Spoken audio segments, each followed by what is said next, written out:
Gents, theys and theirs. This is Tara Shapansky from the Polish American Brotherhood and Adam Francisco from Be Free My Sheeple. And you're listening to the T&A Show, the Tara and Adam Show.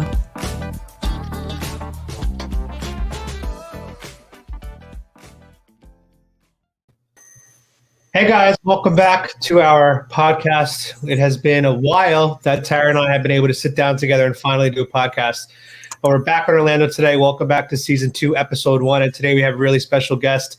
Her name is Kim St. Onge, and she is a former St. Louis broadcaster.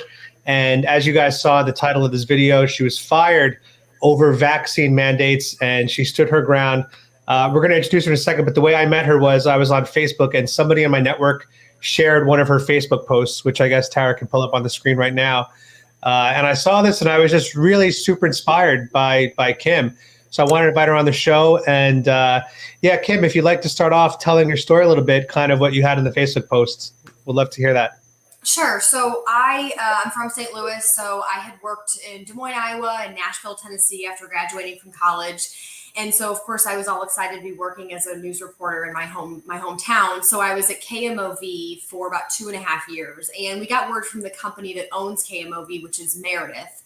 And we were told over the summer, actually, initially they said, we will not mandate this vaccine. I vividly remember standing in the kitchen, listening in on this meeting and them saying, nope, we're not going to mandate this. Well, like many companies, of course, they went back on that. We were notified this summer that they mandated for us. So they gave us that August 20th deadline. They said, you either have to be getting that first shot, or if you're going to do that 1-dose shot, you have to have it by that August 20th date, which was a Friday. And then they said if we hadn't received it by then, or in my case, if you were applying for a religious or a medical exemption, that you would have to then use your own vacation days while Meredith was deciding whether or not to grant this. So I applied for a religious exemption, and I was then forced to take Monday and Tuesday off. The interesting part to me was Meredith came back when I'd already submitted, my request for this exemption. And they said, we're under the understanding that you're seeking this because your faith prevents you from any medical intervention. They said they wanted a signed document that I had not had any alcohol, medications, or other vaccinations over the last year. Well, that's not true. I'm a Christian. That just that's not factual. So I quickly clarified, said, no, that's not what's going on. And so after that happened, they were wanting more information. It was almost like I had to prove my faith. So I went to my church here in St. Louis, and I got a letter from a pastor. And within 10 minutes of submitting that letter to Meredith for the religious exemption, they granted it. But then that was when they came back with all these policies, these accommodations that they wanted me to follow in order to continue being employed by Meredith and working for KMOV. Yeah, that's that's really crazy that it's come down to this. So I'm sorry you're going through this. And the one thing I will say is, and we got to be careful, of course, because we're on YouTube and our big tech oligarchs will maybe strike our channel. But I think this stuff is important, that it's worth taking the risk here. But I don't know if you've seen Project Veritas, some of their videos that they've done undercover recently, some of their truth finding missions. And it does look like aborted fetal cells were used in the production of some of the vaccines that are currently produced. So as you mentioned, I think that if somebody is against that concept, having a religious exemption should absolutely be honored. And right. I don't think you should have to prove your faith to your employer. Right. To me, this is what's gone crazy with the world. Is it's become such a personal look into your life that it basically sounds like they've done an investigation on your religion and to see how dedicated you were, right? That's what it felt like. It felt like I was being interrogated. It was like I had to have witnesses to vouch, oh, Kim's a Christian. Kim has these legitimate reasons for wanting this religious exemption and why she deserves it in Meredith's mind.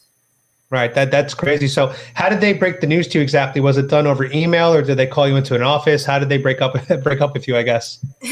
So basically, this was all, I was part of a union called SAG-AFTRA. So a lot of the communication was with my union rep, and then all other communication was with Meredith corporate HR. So I had no direct communication with my actual TV station in St. Louis. So it was Meredith corporate that emailed me back. They said, okay, your religious exemption is granted. However, if you want to stay employed, you need to follow these things. And so the accommodations again were you have to wear an N95 mask, you have to test twice weekly, and you have to take a time-stamped picture of those tests. And I remember responding back and wanting clarification on that. And for example, if I were working and I didn't space out the tests and have days in between or didn't do it before my shift, I would potentially lose, my exemption status or get fired anyway.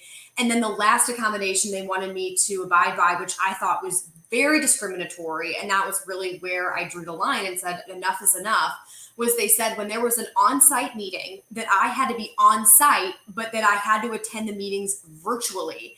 And to give you background, we had been told that we'd be remote. We had been remote for about a year and a half. So when everything kind of shut down in March of 2020, instead of working in the newsroom, we would just meet up with our photographers out in the field and do our work. And then I would basically write my story from home, from my kitchen. And so there was a push to get us all back into the newsroom. So they've been gradually doing that, moving producers and engineers, people like that into the newsroom. So that was what they were trying to do. And basically they were saying that every day when we had this editorial meeting, that I would have to essentially be sitting in a different room as my vaccinated colleagues. Keep in mind, I'm wearing an N95 mask. I'm testing twice weekly, and I can't sit in the same room as my vaccinated colleagues who we all now know can get COVID and can spread it. It made zero sense to me. And it felt like a shaming tactic. Yep. Yeah, that's really the crazy part is the only person that would be theoretically at risk by being in the room, the most at risk, right, quote unquote, the most at risk would have been you. If all of your colleagues are vaccinated, they're supposedly, quote unquote, protected from hospitalization or death. So in that case, if you're willing to take the risk, I don't know why it should be a problem. Now, the thing that really scares me about all of this is, and you probably know this since you work in news, but like Black Americans, for example, have the lowest vaccination rate by far in this country. I think in New York, 70% of Black Americans are unvaccinated. And Tara and I, we went to New York a few months ago when New York was just starting to impose a lockdown, and they asked us for our vaccine passports. We didn't have it. So I asked the hostess, I said, what are you going to do when you end up rejecting mostly Black Americans in New York? And she looked me dead in the eyes and said, well, they can sit outside. And I looked at her and I said, do you not realize kind of like what you just said? Like, are we going back to the back of the bus and the racial segregation? Because that's the slippery slope that it's on right now. And what they did to you is it's basically, it used to be the colored rooms only, whites only rooms, and now it's vaccinated only, unvaccinated rooms. And this is just absolutely appalling what they've done to you. Now, have other coworkers experienced and gone through what you've gone through right now, or are you kind of just dealing this with on your own? I'm the only one I know, at least so far in the St. Louis market, who lost their job over this. There could be more. I don't even know if all the other stations, the companies have enforced this mandate. But yeah, I'm the only one for sure from my station that I know of. So I've had some coworkers reach out.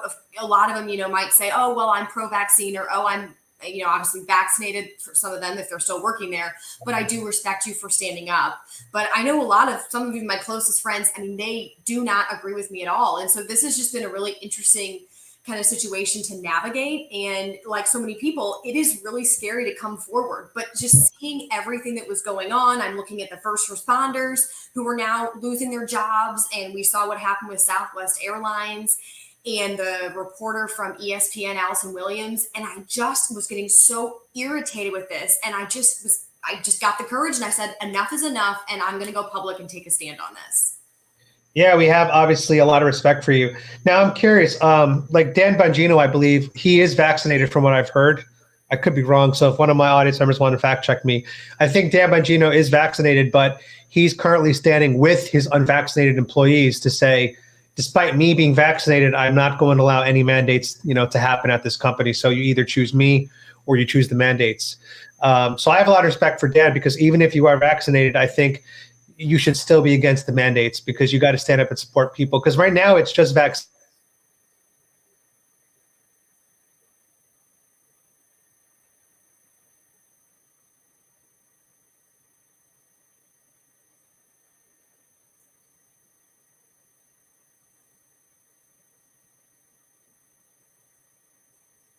Was to pick back up. Here we go.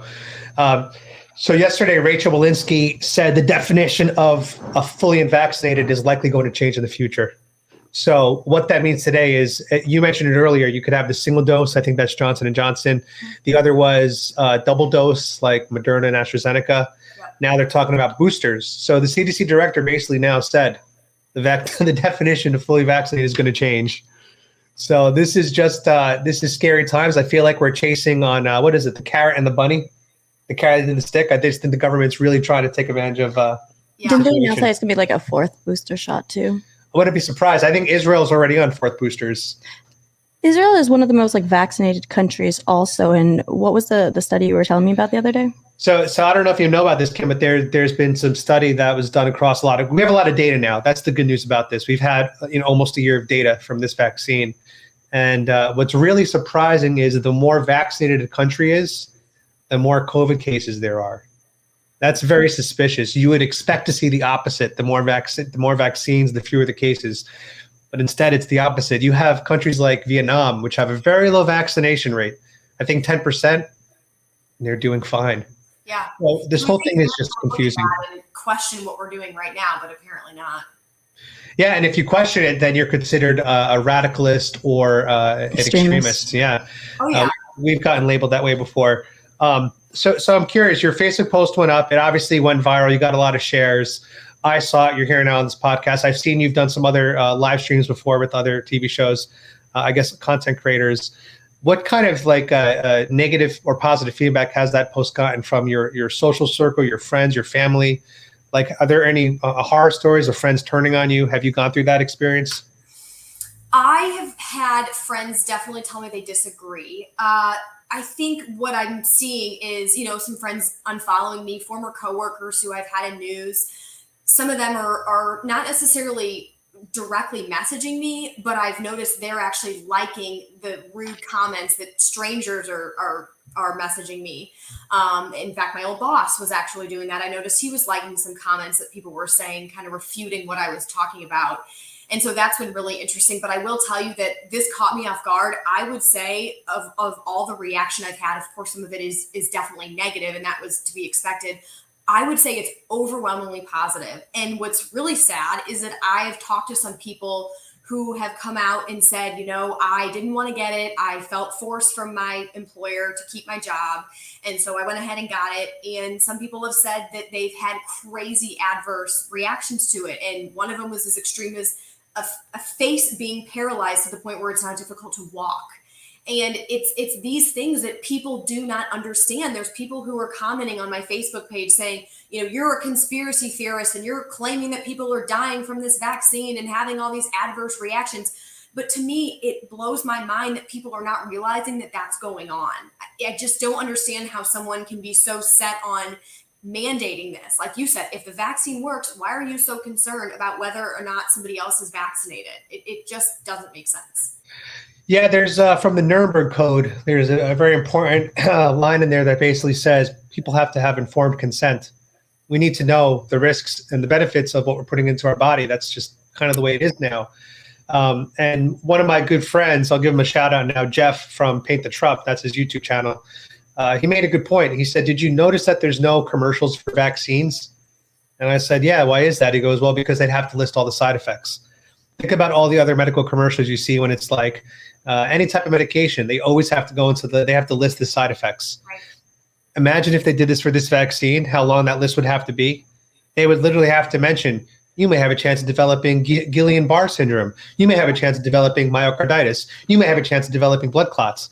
Now, just to be very clear, because I don't want to get our YouTube channel striked, per the CDC and FDA, you guys can go to their website to check it out for countervailing views. We're just saying that the presence of adverse effects, as small as they may be, they do exist. And for someone that has natural immunity, I don't know, Kim, did you have COVID yet? Yeah, I had COVID. So you've achieved a level of natural immunity. We don't really know how strong that is, but there's been a lot of research coming out of Israel that natural immunity is extremely powerful and extremely robust. So I just feel like when there's people like me, you, and Tara, all survivors, it needs to be acknowledged at some point. I'd still be against the mandates, but I do think that needs to be acknowledged at some point. And for some reason, they're not. I mean, I know the reason why they're not acknowledging it. It all comes down to the dollar bills, y'all. Right?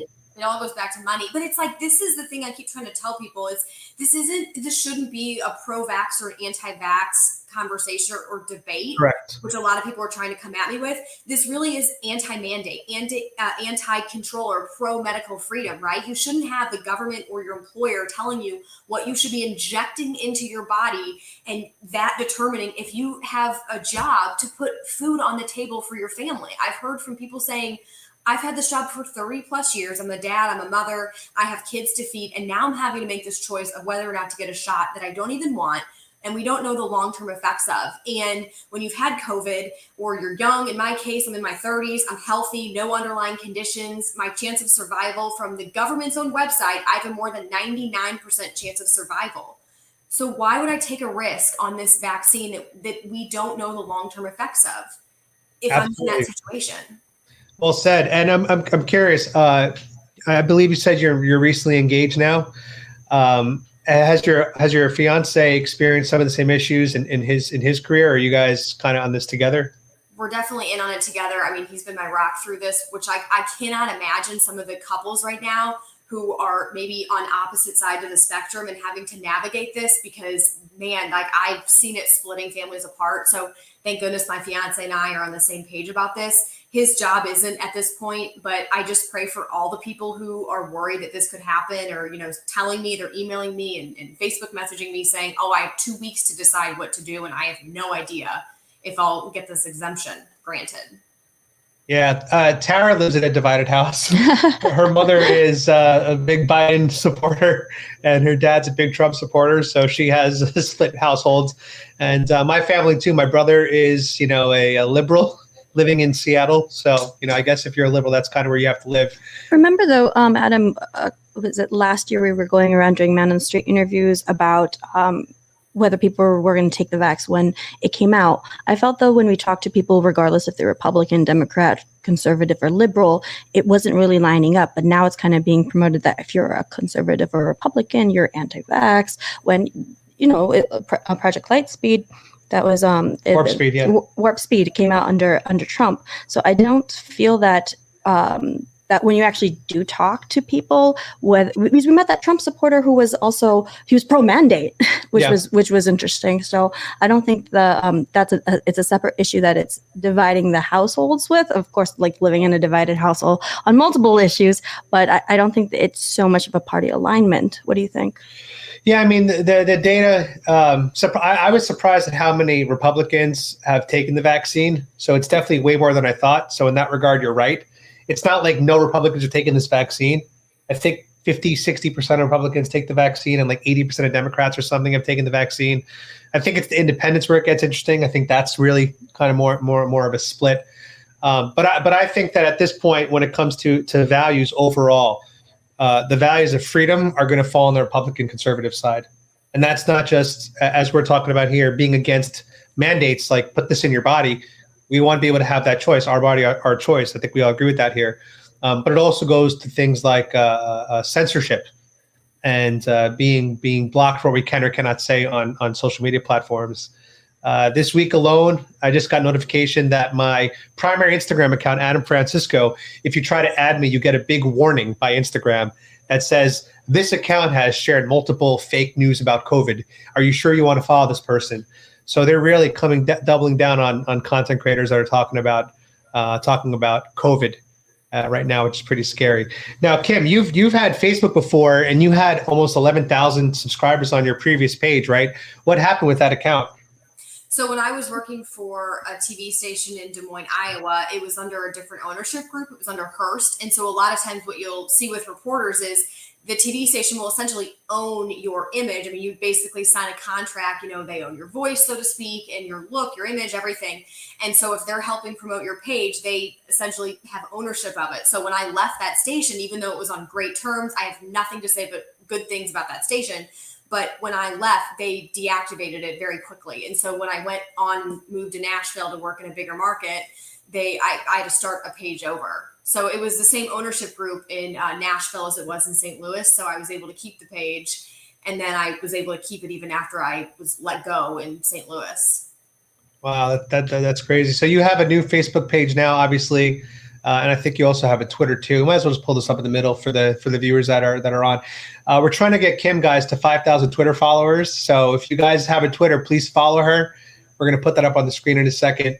But it's her last name, Saint Onge _Kim.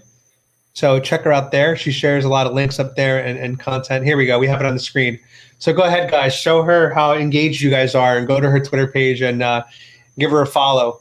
And then afterwards, we'll pull up the Facebook page. Thank you for that. Of course. So what's your next move right now? Are you going to try to find a new station that's going to be more friendly to you? Because I know, I believe Allison Williams got hired by Daily Caller or Daily Wire. Is that right? Yep. Yeah. So really cool. For our audience that doesn't know, Allison Williams was a broadcaster on ESPN. I believe she was let go over the vaccine mandates. And then Ben Shapiro in his deep pockets, because he's one of the biggest YouTube channels in the world, he picked her up and hired her. So what exactly is your plan? Are you going to be looking for another news job that might be more flexible, or moving down to Florida, for example, where you're free? Yeah, Florida is the place to be now. I don't know. It's to be determined. I feel like I'm just taking a breather. This whole thing happened at the end of August, and it's been the craziest 2 months of my life between losing my job and moving and then getting engaged. And so I'm just trying to take a breather from everything. I have a temporary job right now, and I'm just trying to take a second to pause. And then figure out my next steps. As far as local news, I don't believe so. I've seen how things have changed in local news, especially over the last year and a half, kind of covering this pandemic and seeing some of the things we were covering and things we weren't covering and how we were covering it. It was getting increasingly frustrating for me, especially as my views were shifting from more liberal, which is, I used to definitely call myself a liberal. Now I'm definitely conservative. But it really wasn't until very recently that started shifting. And so I don't see myself doing local news, but I'm still determining what my next steps are. I'm just trying to keep an open mind right now. That's awesome. Yeah, I have a question. Since you worked in the news, the world of news, a lot of times mainstream media will deny that there is a liberal slant to mainstream media. But since you literally worked in that world, do you think that's true, or do you think there is a liberal slant to the mainstream media? What's your opinion on that? I think there is a liberal slant, and it's so crazy to me to tell you this, because I was one of those people. Let me just paint this picture. I mean, I worked my butt off in school to get my broadcast journalism degree. And, you know, when you're a journalist, you're the gatekeepers, you're the truth seekers, and you're sorting out fact from fiction for the viewers. And so you feel like you're fighting for the people. And I'm not denying you are. However, I think it was weird for me to go from, you know, being the person who, whenever someone would yell fake news, I was almost like personally offended by that. Like, how dare you say that? You know, that's not true. To over the last year and a half, it was like every week I'm like, you know what? I'm starting to see what you're talking about. And so, yeah, I would say there is a liberal slant. I think we're not hearing the other side of things, at least not equally. And I think it's a serious problem. The censorship is ridiculous now. And so I think that's why we're seeing a lot of ratings, especially for like CNN, plummeting. And rightfully so, because people aren't getting this objective news that we're supposed to be giving as journalists. Right. And I think that mainstream media has gotten a free pass for so long. I think we're buffering again, are we? Oh, it looks pretty good. I think mainstream media has been getting away so long with their fake news and their nonsense that when Trump came in and was the first president in a long time to scream fake news, you guys are the fake news, it really just woke people up, and it took away a lot of the power that the mainstream media had. And I think it pushed the power over to social media. And now social media has become the place to get real, actual news and content. You know, I mean, that's why I saw your story was on my Facebook news feed. I didn't see that through mainstream media. No one, they're not going to put you on. CNN's not going to have you on their show and talk to you probably about, you know, why you got fired over not taking the vaccine. But here, we the people have the power on social media. And I think this is why our governments and our big tech and media, well, not big tech because that they're in it, but this is why I think mainstream media and government really hate, you know, what we're doing out here. But I think this is super important.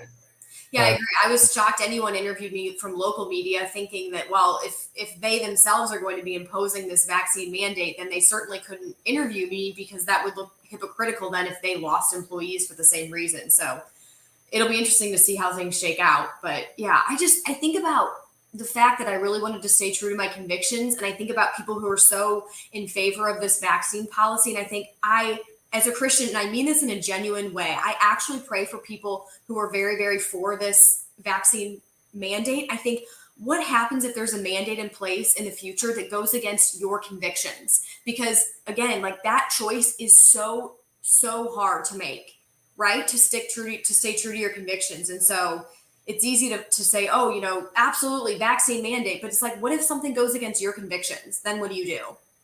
Right. And that's the issue I think we have now is, and you know, my website's called BeFreeMySheeple.com. And originally my website was launched as like, you know, don't have a 9-to-5 job, create your own career, you know, be an entrepreneur, be free my sheeple. And now it's kind of like, well, it's because of the sheeple that we have all these mandates. The government's realized what they can get away with, because every time the majority complies, they push a little bit more. And now that we have 3, 4, 5 boosters coming out, if the majority complies, they'll push a little bit more. And then all of a sudden we're going to end up in a social credit score system. That's likely what it's leading towards right now, which to me is super scary, that it could get to the point that you can't even bank unless you're proof of vaccinated. Yeah. Like, and I don't think people are realizing this. And right now you might have had your 2 doses and you feel, oh, I'm fully vaccinated, I'm covered, you know, I'm good with this mandate. What happens when they say it's every 3 months you need to go get a booster shot? At some point, a lot of people are going to be like, whoa, I didn't know that I was signing up for all this. I'm done now. And then the government's going to say, well, then you're not fully vaccinated. Right. And now you're on our side. All of a sudden, now you're unvaccinated again. Like, I'm just terrified of becoming like Australia, where this woman just messaged me and said that if you're unvaccinated, it's really hard to go into any restaurant. It's hard to shop. It's hard to participate in sports, basically do anything. And if we don't stand up and push back on this, we could be the future Australia. And so I think that's why it's so important to take a stand and to remember, a lot of these people might be silent because they're scared, because people are threatening them and calling them conspiracy theorists, but there are more of us than I think people realize. And I myself have learned that since going public about this and seeing how many people have said, oh my gosh, I'm in your same position, I don't know what to do. Yeah, I do think that, and I'm going to say this at the risk of YouTube being mad at me, but I think that they're lying about the vaccination rates in America. It's my guess. Because I do a lot of street interviews. I go out, I talk to people all day long. This is what I do on my YouTube channel. And I don't think half the country's been vaccinated fully. Maybe it's because I'm in Florida, where they say it's still more than half has been vaccinated. I don't see it. I think that they're using a pressure tactic.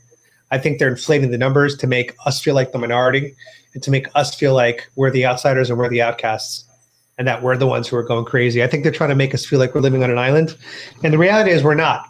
So I think people like you, Kim, and of course, Tara and myself, we need to speak out peacefully and patriotically, as Trump said, and use your voice and do things like this and create content for the world to see, that wants it. So I applaud everything that that you stand for. And to lose your job is tough. That's tough. Now, when they fired you, did they give you any kind of like separation package, or was it just like, you're done, you're cut off completely?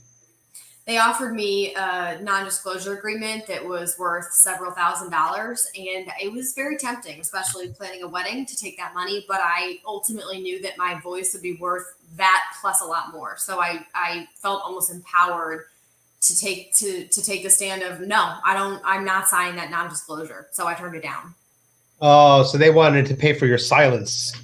Yeah, and I will say, I think I do believe that might be standard. If someone is terminated, they, I believe, offered a non-disclosure. So I don't know that that was just because of the circumstances. I just know in my situation that was offered to me, and I turned it down.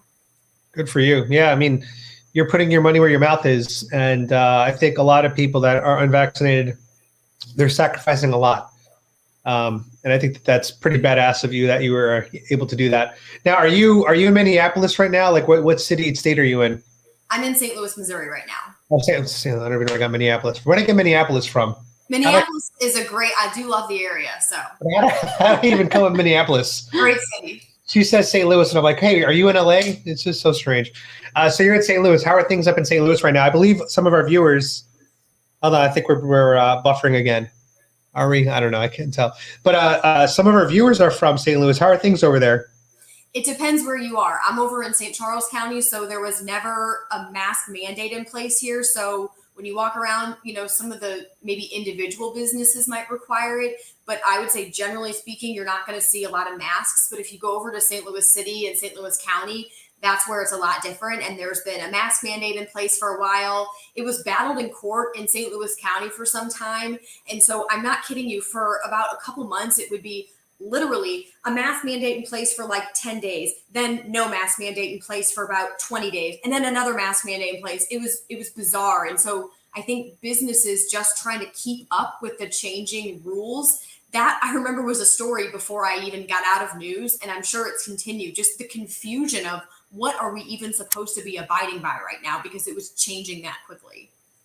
Yeah, I think that's the goal of Democrats, is to keep people in a constant state of confusion and chaos, and feel like they need government daddy to help them out and be there for them or something. I don't know what the logic is, but since the beginning of this pandemic, the messaging by even Dr. Fauci, who's supposed to be our expert, the messaging has been so chaotic the whole time that people that were anti-maskers, it actually made sense why you'd be an anti-masker when Dr. Fauci literally says masks don't really work. They might make you feel good, but they're not really going to do much. I mean, these came out of Fauci's mouth.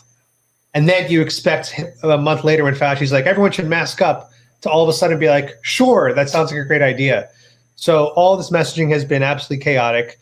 I think 10,000 small businesses have closed on Yelp just in 2021 alone. Let's get a little controversial. Let's get a little conspiracy theorist. Do you believe that there's such a thing called the Great Reset? Do you think that that's actually happening right now, like an agenda by our globalist elites? I don't know. I am trying to figure out exactly what I think about this whole situation, because like we were just talking about, I cannot keep up with everything that's changing. So I genuinely am saying I don't exactly know what's going on. I will tell you that I think, me being a Christian, we need kind of this revival right now that's happening. I personally believe more people need to turn to God, because I think that could solve a lot of the problems that we're dealing with right now. But man, I don't know what's going on right now, but the government is way beyond what it should be doing as far as trying to control us and our lives. Yep. And you said you turned to God only 3 years ago. Is that right? Yeah, in college I started going, and then when I was living in Des Moines, I would go, but I wasn't changing my lifestyle. Like I would go every Sunday, but I didn't really do anything differently. And then when I was living in Nashville, I went on a mission trip to Calcutta, India, and I was never baptized as a kid. I wasn't raised going to church, but I ended up finding Christ in India of all places, and so I was baptized on my mission trip for the very first time. And then when I got back, my whole life basically changed. I changed my lifestyle and just everything. And, God tells us there will be trouble. He explicitly says that. So, I wasn't expecting some rosy life like I think some people think when you become a Christian. But, I do believe that God's got a plan and that he uses stuff like this for good. And I think that this is a perfect example of that. Yeah, I think that we moved very far away from religion. I think the fact that, and we'll just talk about this for a second, but I think the fact that pro-lifers are viewed as evil, to me, is just so astounding. Like, we moved so far away from respecting life, appreciating life. We've moved so far away from Christian, values, Judaic values, moved away from God in this society. I know that church attendance has plummeted in America. And ultimately, I do think, no matter what you believe about religion, I think that religion plays a really important role in societies. I think it keeps people, it makes them better people in a lot of ways. Gives them purpose, right? Gives them something to follow, keep them in order. If they believe they're going to hell, they're probably going to behave better while they're on this earth. So I do 100% agree with you. I personally was raised by a Jewish family, but I am very pro concept of religion, and I think it's important. And you're absolutely right. I think you just said it earlier. So we need to be saved by God, or whatever the religion might be for the viewers out there. Everyone has their own religion and beliefs, but I think we do need to get this country back on track.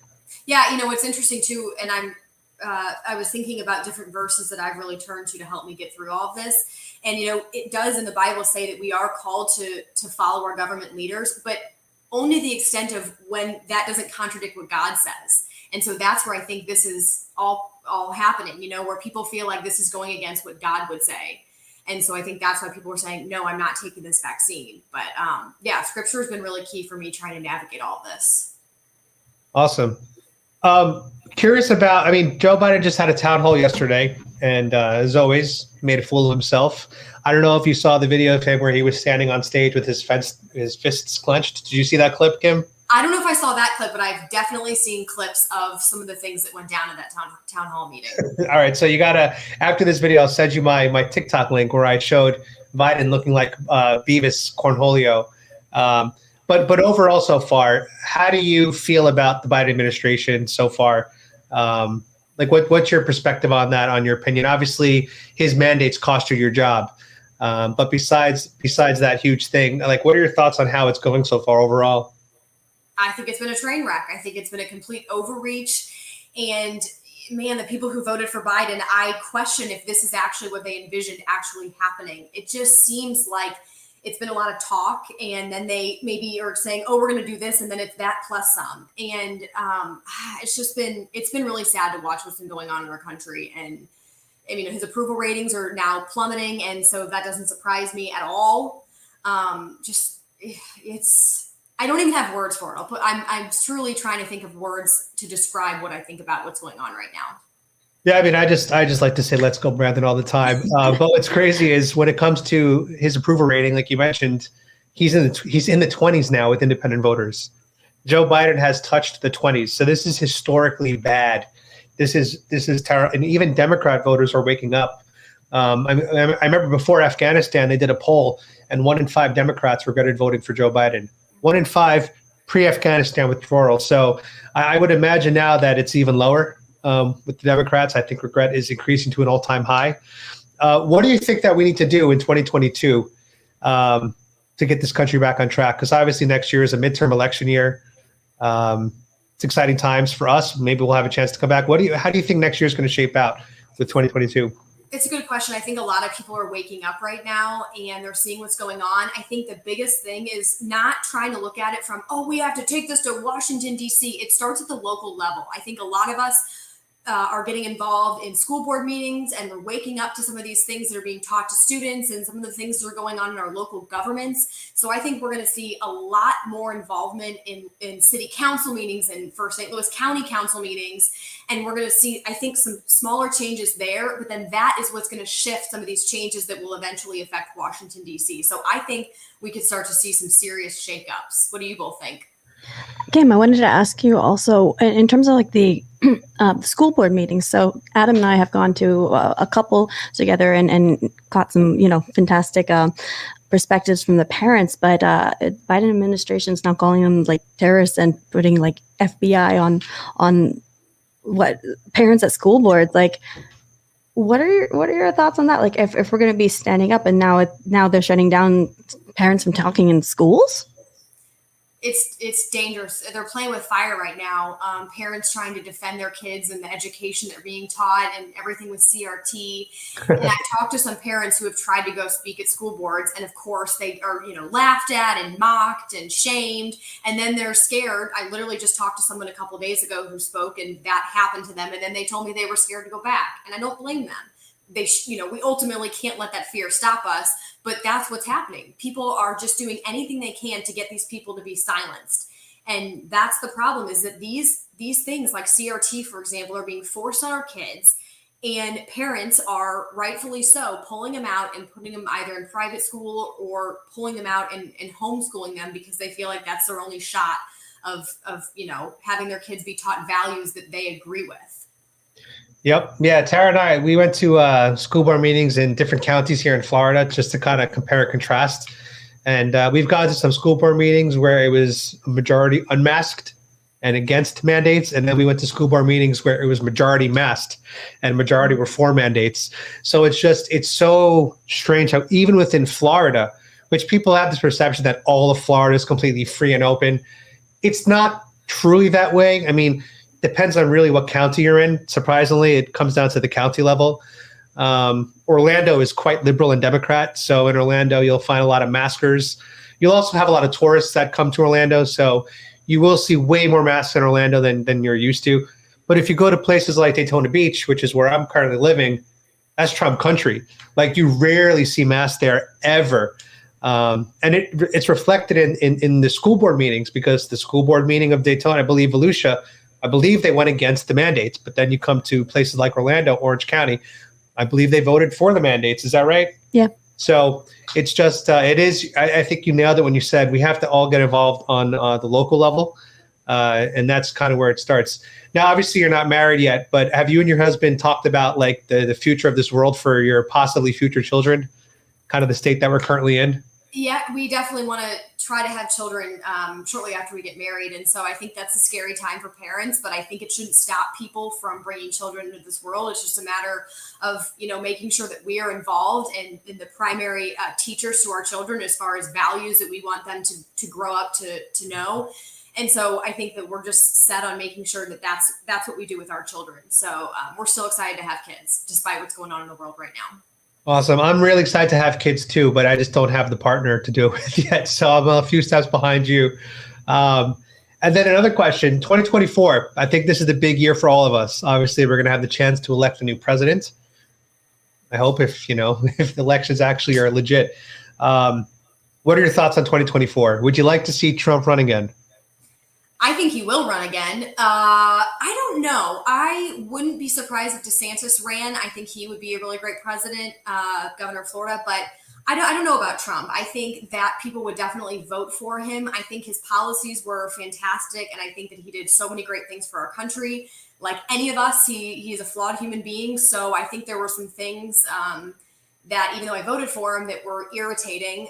But ultimately, I think a lot of people who maybe are typically conservative but voted for Biden were things like, well, I don't like his rants on Twitter. And I didn't either. That really bothered me. At one point, I considered voting for Biden because I was so fed up with Trump's antics. But ultimately, what I decided was you can't vote on that. You have to vote on policy, because that's what affects you and me and our future kids and every other person. It's not the Twitter rants that he does. Those that's annoying, but that's not what dictates everything else.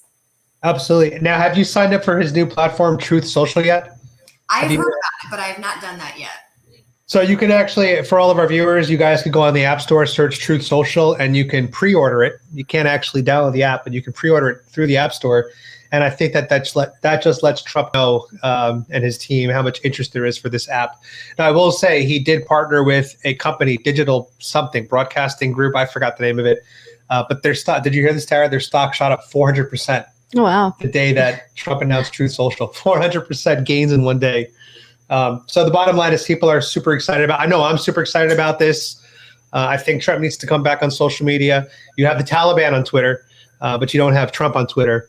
And to me, that's very, very, very, very strange situation to be in.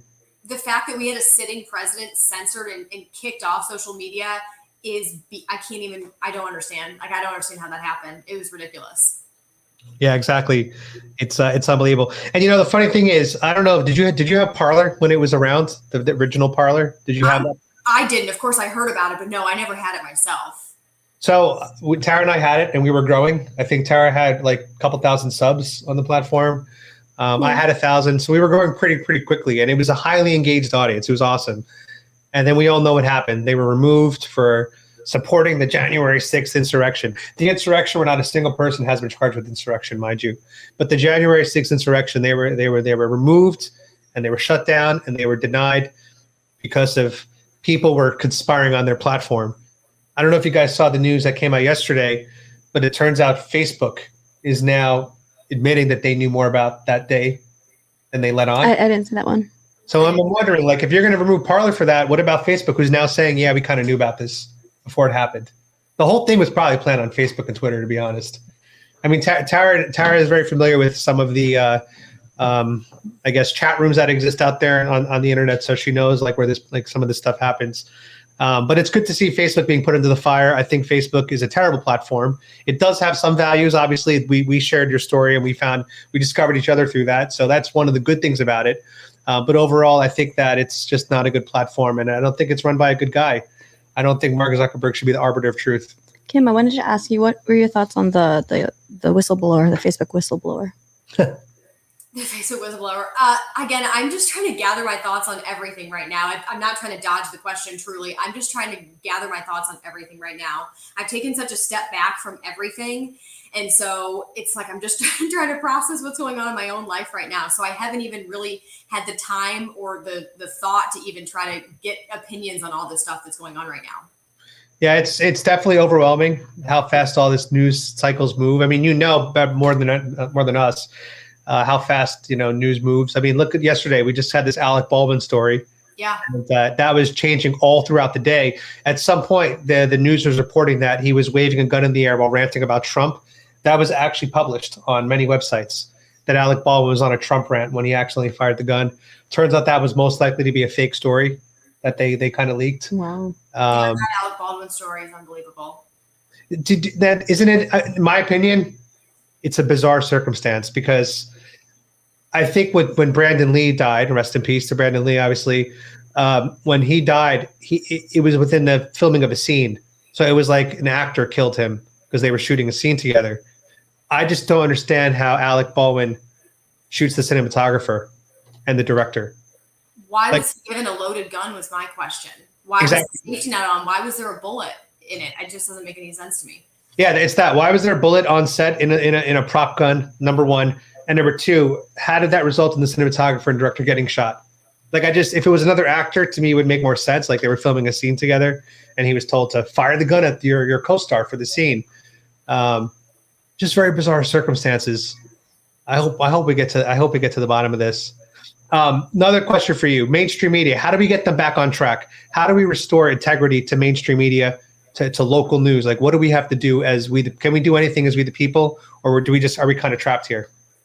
I think, for example, reaching out to some of them, especially local media, emailing them. And then for mainstream media, I think it's ratings, turning them off, because ultimately their ratings are what drive advertisers. And that's what essentially is how they get paid. So when you think about everything going back to money, if you're not watching them, they're not making as much money. I think that's ultimately what's going to happen. And again, we're seeing that with CNN. So I think that's ultimately the solution, is just their ratings have to go down enough where it actually makes them think, okay, we actually need to change what we're doing right now, or we're going to be out. Awesome. Yeah, I love that. And I think the converse to that, guys, if you want to support content creators that you think are doing a good job and, sharing truth, support them. You got people like Tim Cab. They don't need our help. They're bigger than we are. If anything, they should be shouting us out. But you go to places like Tim Pool, Tim Cast, support his channel. You can go to Steven Crowder, Ladder with Crowder, support his channel. A lot of these guys are like $5 a month. And by funding them, you're funding conservative journalism. You're funding the others, what we think is the right side, the truthful side. So that's one way you could do it. Turn off CNN and start, contributing to the monthly subscriptions. And also, you could also donate to Polish American Brotherhood or Adam Francisco if you guys are so generous on my Patreon. But you're absolutely right, Kim. Turn off the CNN, turn off the MSNBC, because we got to get this country back on track. And I think a lot of it starts with mainstream media. Yeah. I like Daily Wire also. Daily Wire? So I'm happy with my subscription with that. You have it? Yeah, Daily Wire. They also have, because I like the Candace Owens show, and then they have movies on there. Oh, yeah, Hide and Seek. Yeah, they just launched that. I think they just launched that for the movies. Yeah, it's pretty awesome. Yeah. I mean, like Netflix. Yeah, Tara and I are actually trying to order some Squid Game suits. Oh, gosh. We're trying to order some Squid Game tracksuits and film a little skit. Did you watch Squid Game, both of you? We turned it on last night at midnight and we finished it at 9 a.m. today. No, you did not. Yeah, we binged it. Literally, I went to sleep at 9 a.m. and I woke up at 2 p.m. today. Gosh, I watched the trailer and that was enough for me. The world's too dark right now. I don't need that in my life. It was the red light, green light. That would give me, whew. Did you see that whole scene? The what? Did you see the red light, green light scene? Did you watch? I just saw it in the trailer and that was enough for me. That creepy doll that was turning its head and then just, oh my gosh. Let me tell you something about that show. And I didn't realize this, but in the show, guys, spoiler alert. So earphones, whatever they call it, earmuffs, whatever. So in the show that there's 6 games they have to play, six children's games. One thing I realized by like game number 4, which I didn't realize, a lot of the games in the show are like played within 10 to 15 minutes, but they actually play it all out in real time. So if the game in the show is 15 minutes long, you as the viewer get 15 minutes of watching the full gameplay out on TV. I thought that was really awesome because we kind of got to see it all in real time happen. But Kim, I think that you and your fiance should sit down and put on some Squid Game. I don't know. I loved it. I would be scared if my fiance were the creator of that show to think what thoughts he has in his head. Yeah, exactly. I was sleeping throughout it, so I'd wake up and see certain scenes, and I'm like, "What am I watching?" Yeah, it wasn't my cup of tea, but I'm glad you enjoyed it. Oh my God, that's one of the best shows on Netflix. So I'm a big Squid Game fan. I think that you should watch it also. Let's pull up her Facebook so everyone knows where to find her on the social medias. Remember, guys, she was at 11,000 before they took away her platform on Facebook. So let's get her back. So go on Facebook, follow her page there, Kim St. Onge, and also on Twitter, trying to help her get to 5K. Get those subs up, and you're gonna hopefully be launching a TikTok soon. Is that right? I've been thinking about possibly a YouTube. I've thought about different Facebook groups. I've thought about TikTok, all these things that I really have never done before that I've done Facebook, but I really have never had a YouTube channel. So I'm just trying to brainstorm right now what I could possibly do to offer support and encouragement for people who are going through a similar situation. What do you think you would do on YouTube if you started a channel? You know what I think would be really cool? Someone suggested to me that it'd be interesting to interview people who have lost their job and over this vaccine mandate and what this whole thing has been like and what it was like to navigate. I think that would be interesting. It would just be a matter of, well, first finding those people, and second of all, would they be willing to have their face on camera? Because I think you really need the personal side of things, right? Someone has to be able to relate to you, because it's easy to just have a story on Facebook, right? But then if you actually see the person, you're like, wow, this person's a father, this person's a mother, this person, whatever it may be. If that helps you really connect to that person. Oh, that's awesome. I love that concept. Yeah, me too. I think the important part of that too is that others will see that they're not alone and that connection to it and be inspired to stand up also for themselves. So I think that's a great concept. Thank you. Not my idea. I can't take credit for it. But yeah, that was one of the thoughts that I had. Well, I'm sure it's going to be awesome because you're, a professional TV journalist, and it's been a good concept. And if you need support or have questions about starting YouTube, Tara and I obviously we're still small, but we're obviously more than happy to share whatever knowledge with you that we have. And then TikTok, I think you need to be on TikTok too. I know TikTok scares me because of the distractions that it will be for me watching all those videos. But yeah, I know it is the younger audience, but that seems like where everyone's going. And we were talking about how those are really the people we need to be reaching right now. Correct. And I'll say this, when it comes to shareability, when it comes to just generating views, TikTok is by far the greatest platform out there. I posted a video yesterday, and within the first couple of hours, it had 50,000 views. It had 5,000 shares, which is absolutely crazy. Wow. So if you're really trying to get your name out there, you're trying to get your content out there, you're trying to tease the audience and push them over to your YouTube, TikTok all day. Just be aware that TikTok is a bit strict when it comes to COVID content. So I think also with TikTok, there's a lot of liberal content that's put on it that things like an abortion trend. Yeah, there's pro-choice porn. Yeah, so I think conservatives do need to be more vocal on it to put positive conservative content out there. Otherwise, it's going to be this is the town hall, but it's going to be monopolized by. I was pretty disturbed when I saw the abortion TikToks. Yeah, they're like I don't even know what that is, and that's disturbing. They're just straight up like, I'm pro-abortion. There's girls going to the clinic and stuff, and some of them claim that it's satire, but I'm just like, this is just it's normalizing. If this is satire, this is just bad. Yeah, it's normalizing it because they're trying to make it sound cool, like the devaluation of life, that is just no big deal. And but it was very pro-abortion TikToks is one of the trends that I saw. Yeah, it's freaking. Don't go down that rabbit hole. It's like watching Squid Game. It's gonna terrify the shit out of you. I don't want to see that. Yeah, awesome. Well, do you have any questions coming on your side, Tara? Because I have a few good comments coming in. Kim, a lot of my audience has said you're very attractive, so I'll just pass on those words. You probably already knew that, but it's always good to hear it again when someone thinks you're attractive. Let's see some comments we got here. Trump will run. This is from Carlos Hopkins. Trump will run and will win a third time. We can't say that on YouTube. Trump did not win the 2020 election. Joe Biden won it fair and square. There was no anomalies, guys. That's just, you're making that up in your head. Biden won, record number of votes. Facebook should be read. Oh yeah, that's the noise from Salty Cracker. The re noise that the liberals make. Yeah, the restream. Let's see. How about repeal the law that makes propaganda legal? That's a good one. That's pretty much what mainstream media is these days, is propaganda. Yeah. Would you agree with that? I think so. Yeah, again, it's so wild for me to sit here and tell you that, considering what I used to believe, and then now my eyes have been opened. And once your eyes are open, it's really hard to you can't change it. You know, it's like once you've seen it, you can't unsee it. Exactly. What made you you said you were liberal before. What made you change your views? Was there a trigger point? I would say when I became a Christian, my views started aligning more pro-life. My views started aligning more with that.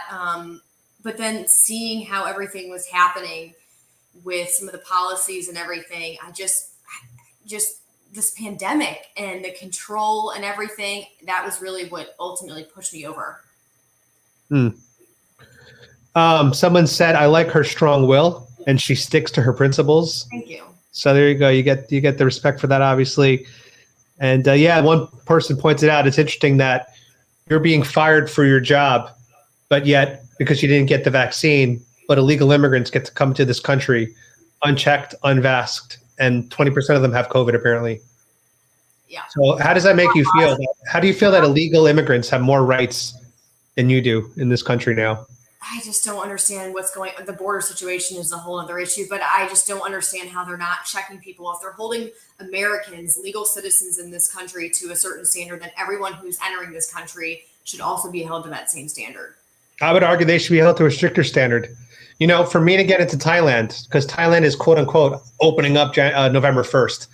I'd love to be in Thailand right now. Thailand is the greatest country that I've ever lived in my life in terms of lifestyle, because it's very affordable and it's a high quality of life. Everything there's. Have you been to Thailand yet? No, but that's on my bucket list of places to visit. In fact, I was thinking, man, honeymoon in Thailand would be amazing. Honeymoon, right? So November 1st, they're opening up only to fully vaccinated people. Only fully vaccinated people. So the thing is, for me to go there, I'd have to be vaccinated, checked, and get a PCR test. And then when I land, I need to get another PCR test once I've landed within 2 days. That's a strong policy. Yeah. That's a strong immigration policy. America, southern border, come on in. Last time Biden's been down there was 2008, according to Jen Psaki. She said it herself. Right. I think Biden drove past the border 2008. Yeah. That's our president, folks. It's freaking crazy. So I don't have much questions. I just had people showing respect for you, obviously, and talking about how bad Facebook is. Yeah. Anything on your end? Censorship has gone way too far. Yeah, it's too much. Awesome. Well, Kim, we want to thank you so much for being on the show. Obviously, we appreciate your time so much. And hopefully we navigated a few followers, directed a few followers to your Twitter as well as your Facebook account. And keep an eye on her, guys, because if she launches a YouTube, I'm sure you're going to want to watch that to hear about other people's stories, because this is some crazy times we're living in. So, Kim, thank you for being a freedom fighter. We really appreciate what you do and that you're standing up against these mandates. And if you have any closing thoughts, go ahead.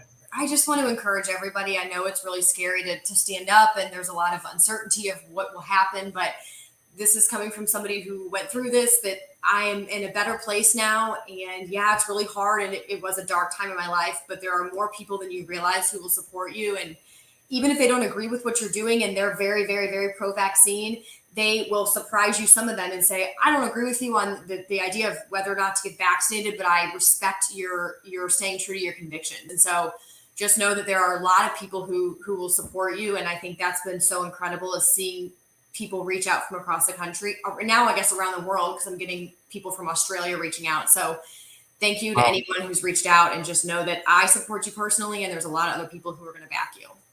And thank you both for this opportunity, and thank you guys for what you're doing right now on your show, and congratulations on your second season. Sweet. Thank you so much.